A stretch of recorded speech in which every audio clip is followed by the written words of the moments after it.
invite Mr. Volker Hasenberg from Daimler. He's a strategy expert at Daimler, and he's replacing Mr. Manfred Schochert. So Volker, thank you very much for joining us. A bit last minute, so thank you very much. He's on the Regulatory Affairs Department for heavy-duty vehicles, with a focus on GHG and alternative fuels and fleet emission modeling. He has 14 years of experience in environment and automotive. And before Daimler, joining Daimler in 2015, he worked for 6 years as a senior consultant at ThinkStep AG. So, Volker, thank you very much for joining us. And you can change slides. For sure. Thank you very much, and good morning also from my side here. It's been a pleasure to be here and talking about this challenge of CO2 reduction. And in fact, currently, my biggest challenge is being the fifth speaker about this topic, tell you something new, and directly before lunch break. So I will do my best, and hopefully I can tell you something interesting and new for you on this topic. So, starting in fact with one thing Klaus Steininger already showed us briefly, we are currently in a situation that we have in the most or in the major markets already CO2 regulation, so CO2 limits or fuel consumption limits, and we are currently, as you all know, on a way in Europe to implement also CO2 standards.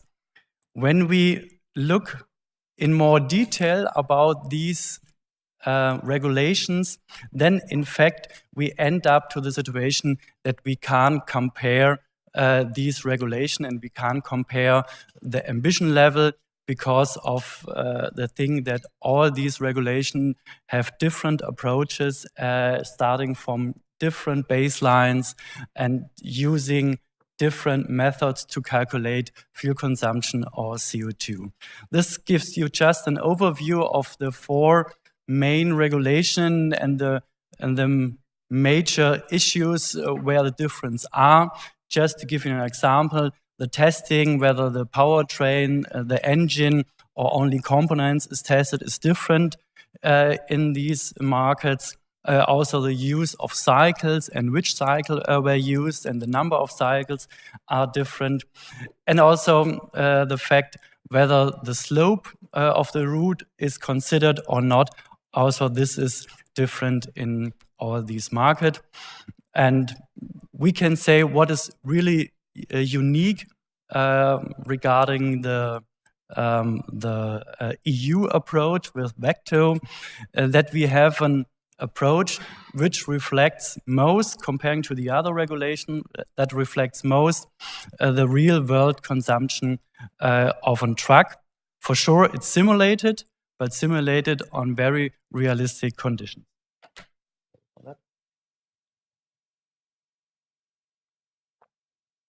But in the end, you know all these reduction targets over a certain time frame with -15%, -30%, -25%.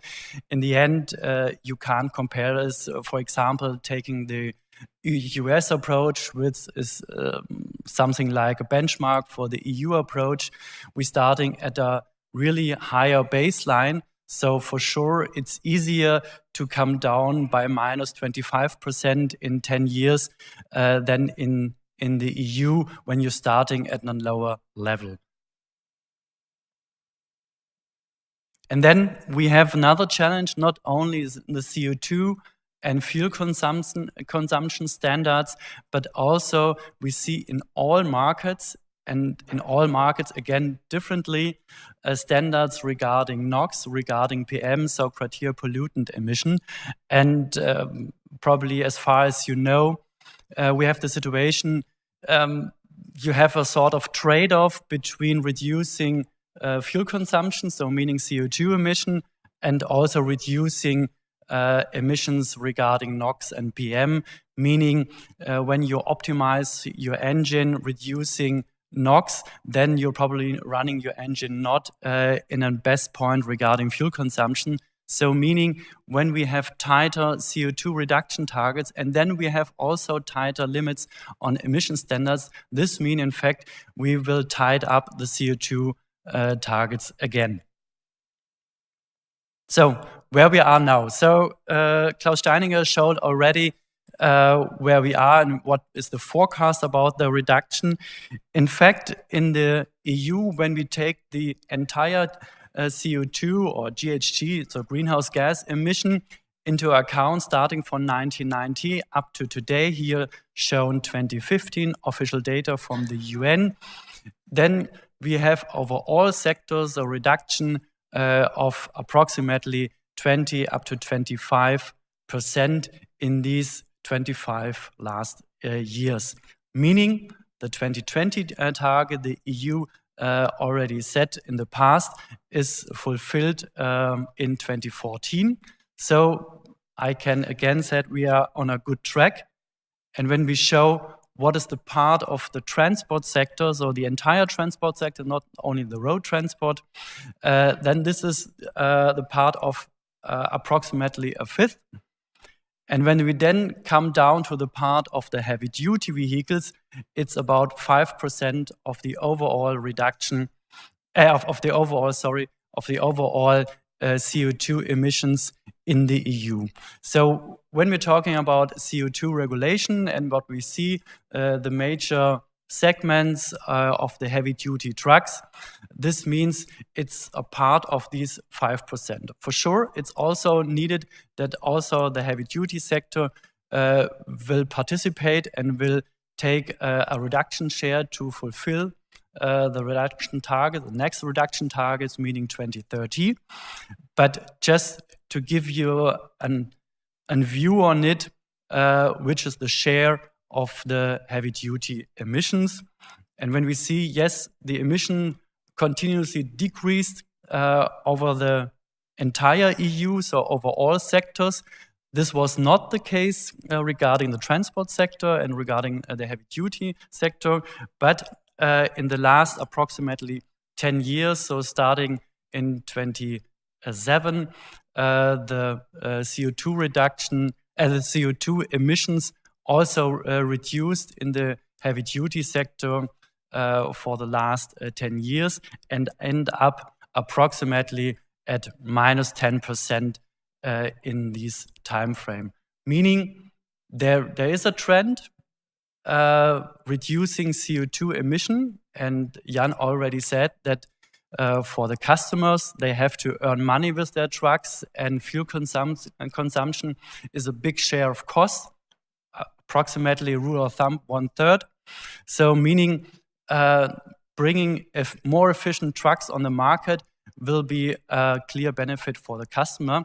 And so this is the case that we already, without any regulation, show and are heavily investigating in better and efficient technology. And one additional fact, and there I disagree to Klaus Steininger, he showed that the emission in a business as usual consideration and business as usual scenario will still increase.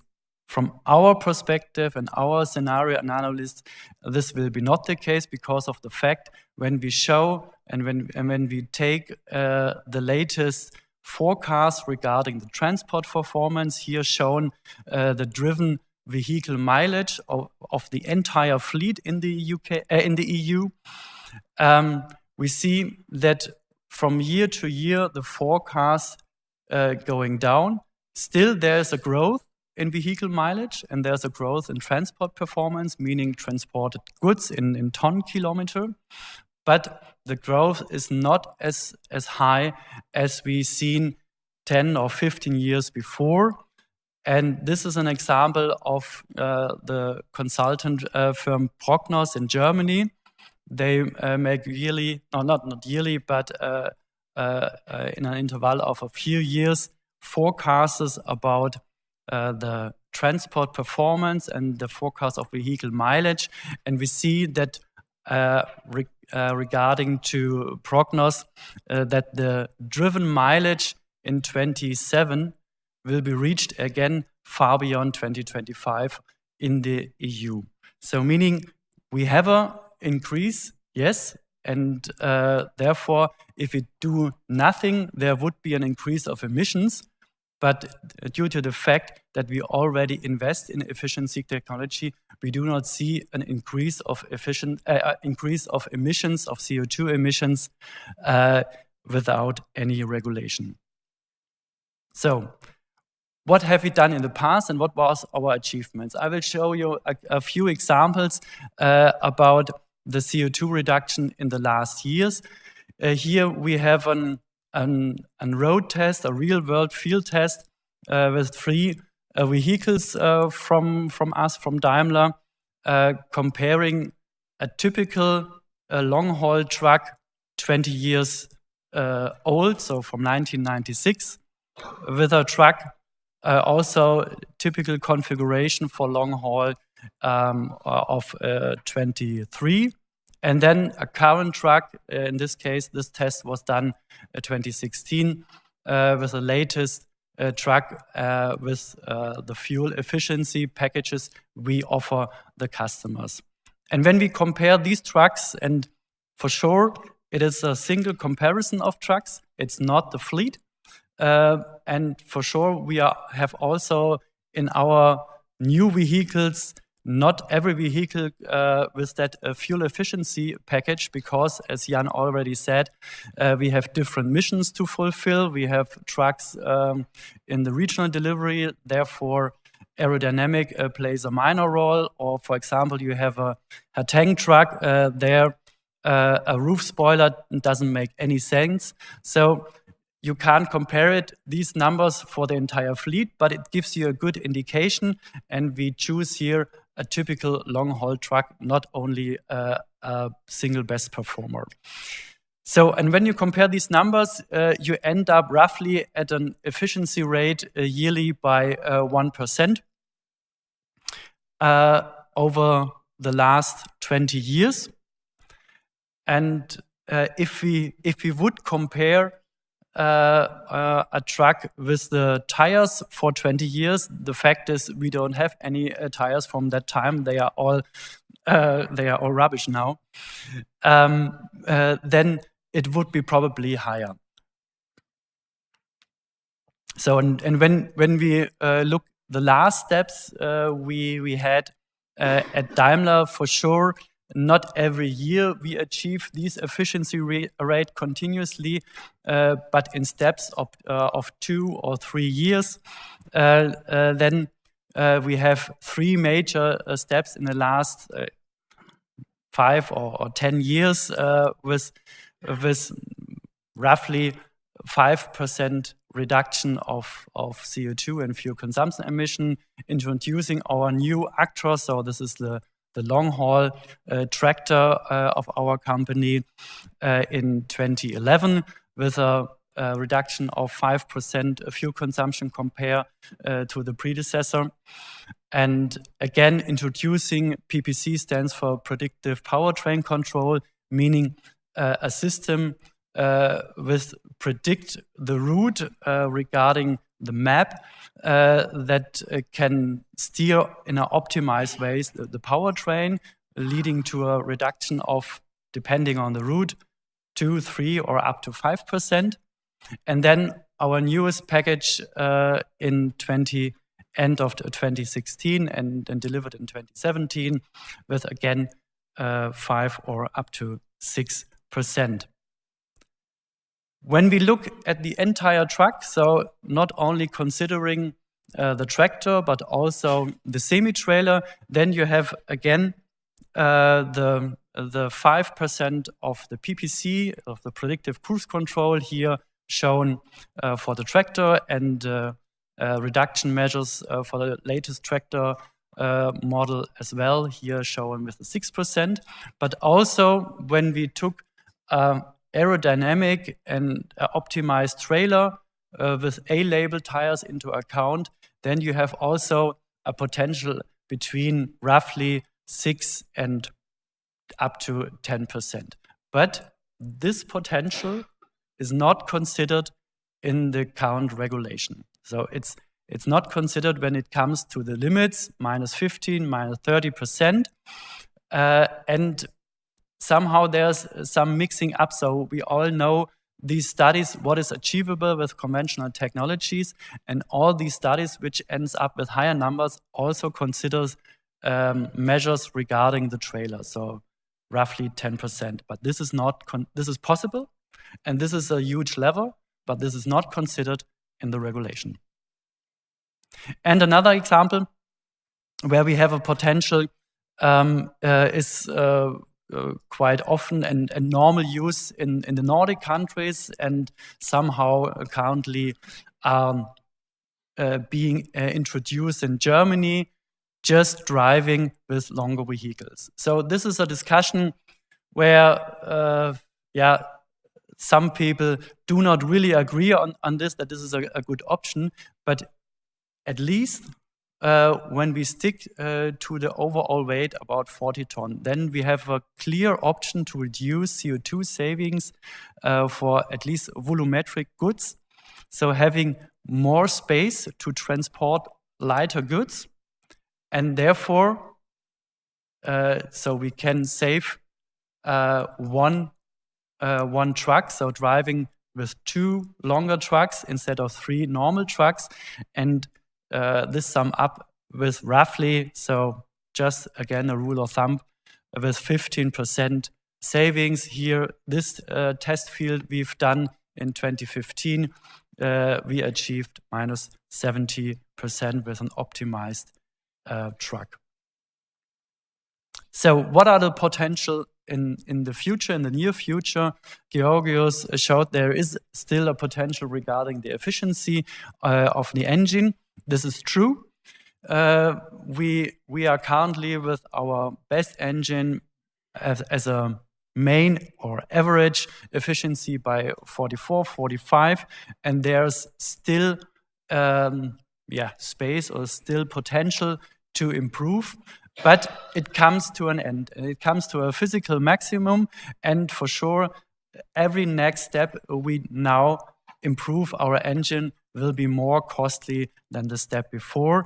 And so yes, we see a potential. There is some potential for the next 5 to 10 years, but not as much as we see or as we read in some studies. So, and the great topic and the buzzword, I would say, of the current days is electrification. Yes, we started already also with electrification. We have already started our serious production of our Fuse E-Canter, so a small series in 2017, and so to say normal series in next year, 2019, with a medium-duty truck mainly used for urban delivery. And we already showed for 2 years our heavy-duty delivery truck, our urban e-truck, with up to 25-ton gross vehicle weight, also to be used in urban, but also in regional delivery missions. And currently, we are starting field tests with customers, approximately 20 customers, with a small series of our urban e-truck. And these trucks will be used in normal business, normal usage, normal missions, to get more experience, and hopefully to start in the next decade with series production. And we do the same, by the way, in other markets. So, for example, with our Daimler Trucks North America part of our company, we have also launched an heavy-duty truck in the US.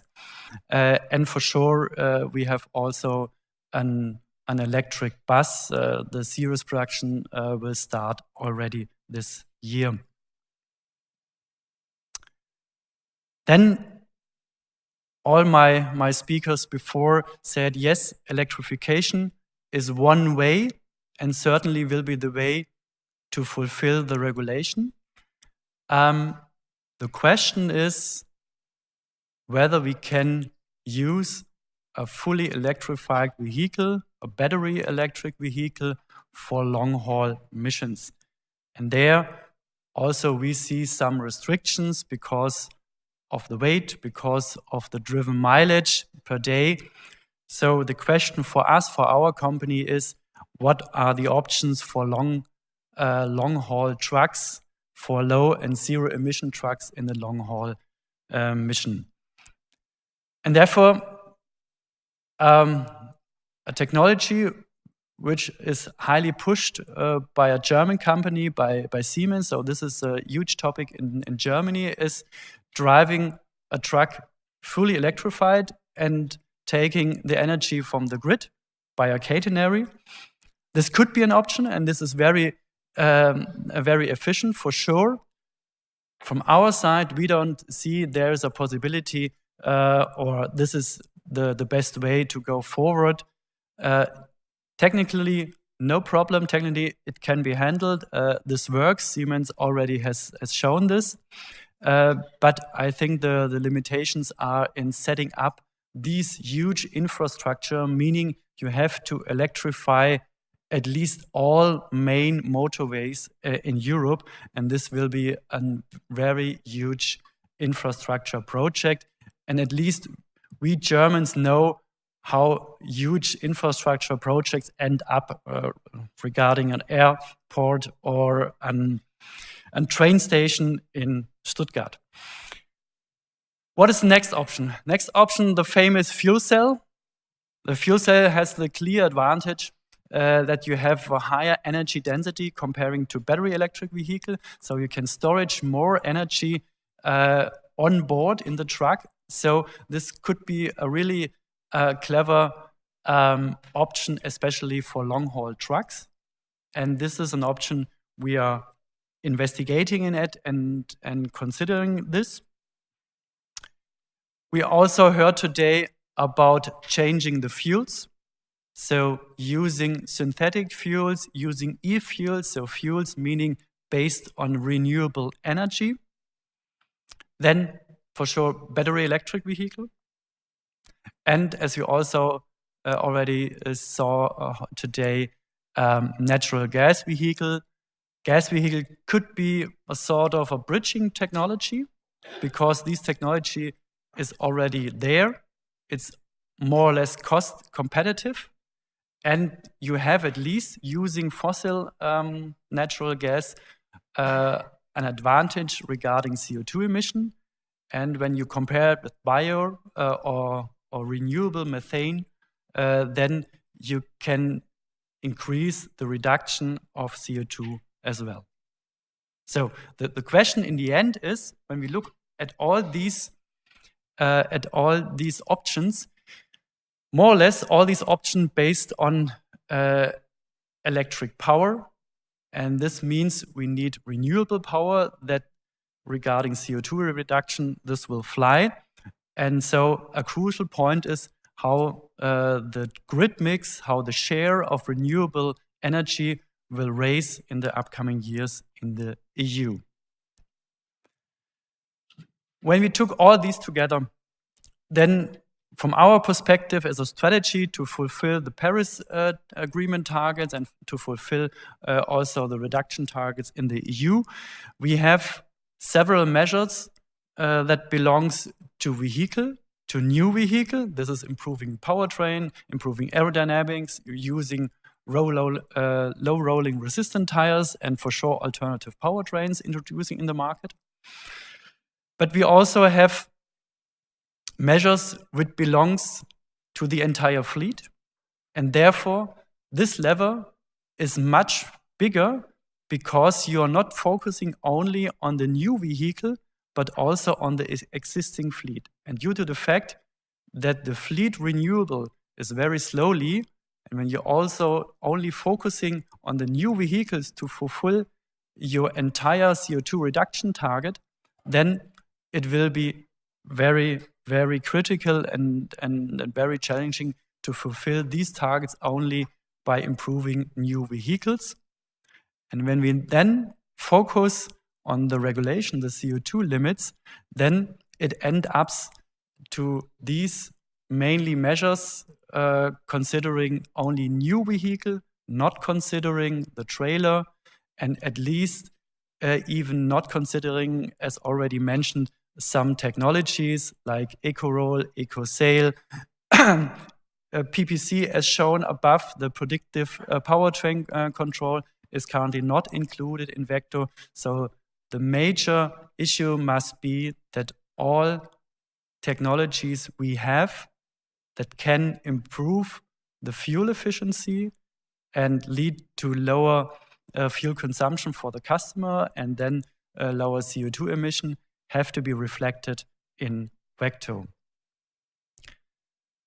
I think regarding the CO2 limit proposal, you have heard many details on this. I don't want to repeat this. Just one single remark, one comment from my side. Minus 15%, minus 30%, for the first time, this looks not so much ambitious. So minus 15, yes, okay. Minus 30, well, a little bit more ambitious, but should be manageable. But when we see what does this mean regarding the efficiency rate, and there you can see minus 15% from 2019 to 2025 means up to 3% efficiency rate per year. And then the next step, minus 30% until or by 2013 means nearly 4% efficiency rate per year.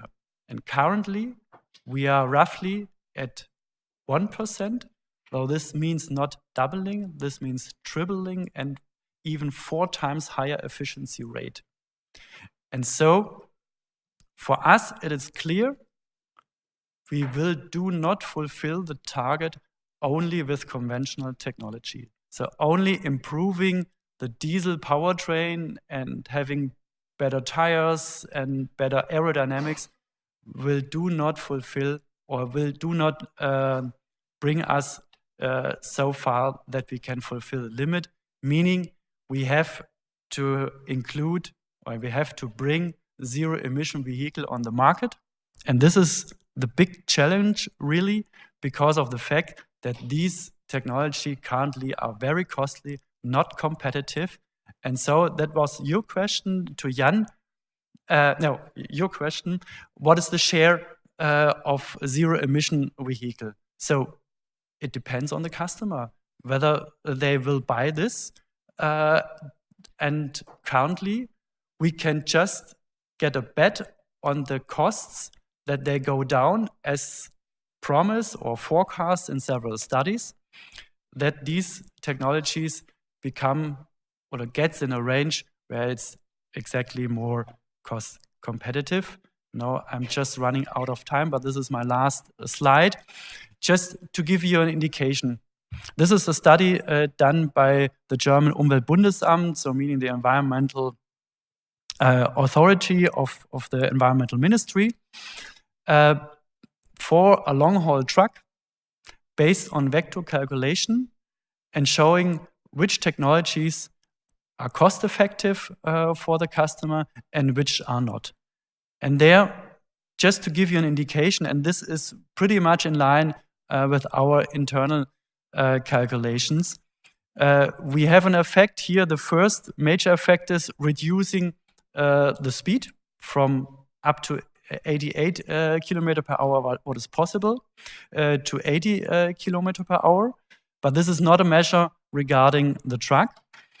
And when it comes to the vehicle measure on the tractor, then it ends up by 11 or 12%, which is cost effective, and all other measures are, from a today point of view, is not.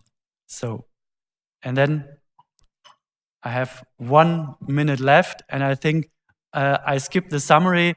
The main issues I already addressed, and I thank you very much for your attention.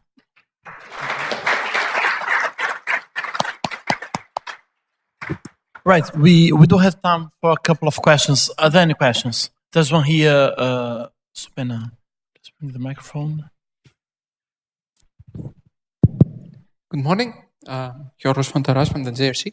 I was wondering, listening to your presentation, to what extent certain solutions that might come from other markets, the US, I don't know, wherever else, you might be developing solutions for those targets. To what extent these technologies are different and can be deployed in the European market? Is there any... So you're talking about different technology which are already in place in other markets, which can deployed here in the EU market? Can you give me an example, what you're thinking about? I believe that I saw once a presentation from Daimler, for example, that one component of the ADAS system actually was first launched in the US and then make it to the to Europe. Do you have similar, let's say, technologies or solutions that already are being developed for the standards that have been deployed in the US in the past that could reach the European market? In fact, it's the other way around. So we have many technologies which we are already included here in the EU market and which we hand over to the US market to improve the efficiency. So as you all already know, we have the situation that the fuel efficiency of the trucks in the US market is quite lower, so meaning they are consuming more fuel than in the EU. And beginning with the regulation, it comes down, that's right, but we start earlier with our company and improve our trucks by introducing technology we have already here in the market. Okay, any other questions? Yeah. Okay. Thank you. Stefan Hausberger, University of Technology, Graz. Very good overview on all the options. And I wonder if CO2 tax on fuels and electric energy or gas or whatever would help to make the technologies more cost efficient, and what your opinion is about having higher fuel prices, if this would help, or if this is a good additional measure which may be discussed in Europe, or if this is somehow not beneficial. When you ask me personally, I would say yes, higher fuel prices would be a huge lever, because in the end you pay more for your fuel. And regarding, for example, introducing a CO2 tax, that would be, from my point of view, and also for my company, but especially from my point of view, a huge lever to give CO2 a price. In the end, as far as I see, we have alternative options, but these options are at least more expensive than the current conventional technology.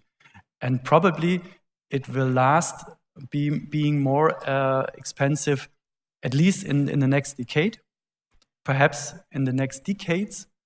And so we have to have a mechanism that if the cost from the alternatives comes down as much as we see, then we have to give CO2 a certain price, that these costs will rise. Okay, and the final question from me, Volker, is more to get your thoughts on.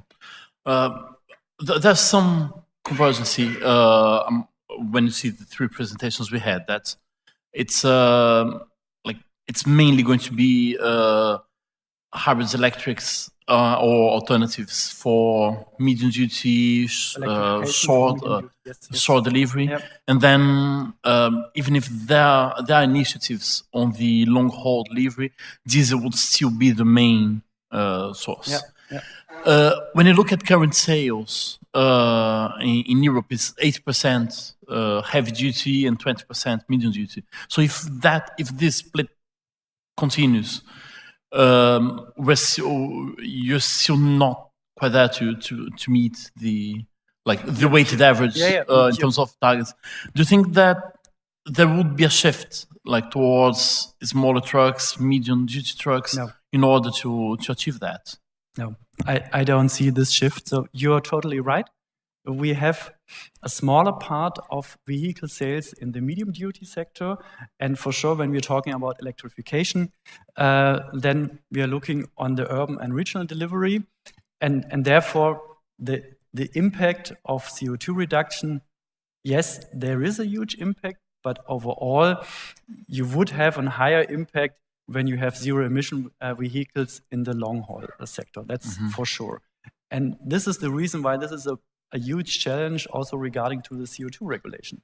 So Klaus Steininger showed the mechanism of the regulation focusing on the class 5, so long-haul trucks, and having these mileage payload factor, weighting factor for the other classes, meaning when you're introducing a zero-emission vehicle in the long-haul class, then you have a bigger lever to reduce CO2 than in, for example, class 4 urban delivery.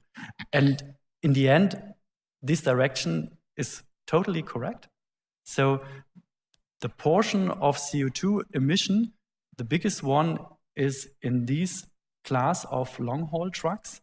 And therefore, we have to have solutions. And there are options as shown. But on the other hand, it's also the main challenge. Okay, fantastic. So if then no final questions, thank you very much, Volker, for joining us.